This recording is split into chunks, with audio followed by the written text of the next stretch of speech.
Hello, welcome back here. Okay, so let's look at different tactics about negotiation. Yeah.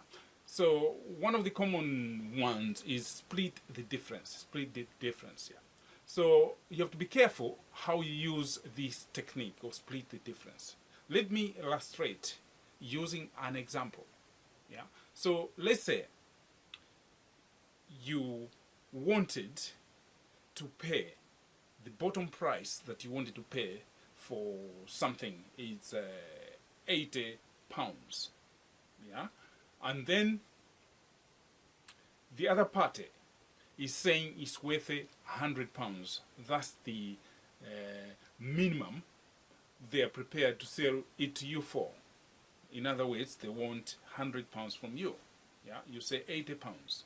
And now you say it's okay, let's split the difference.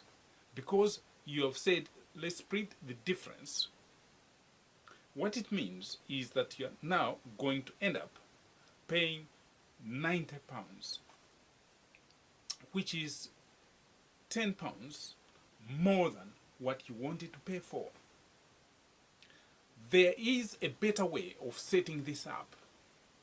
Why don't you set it up in the first place if what you wanted to pay is 80 pounds?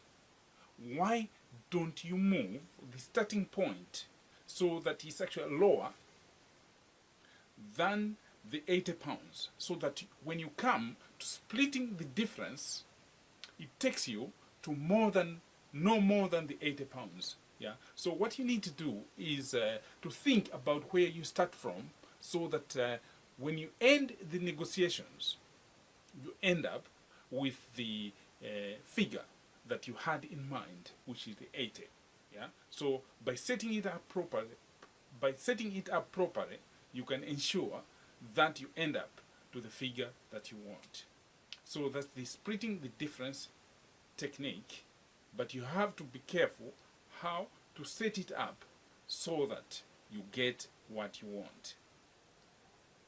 The next technique we're going to look at is called nibbling.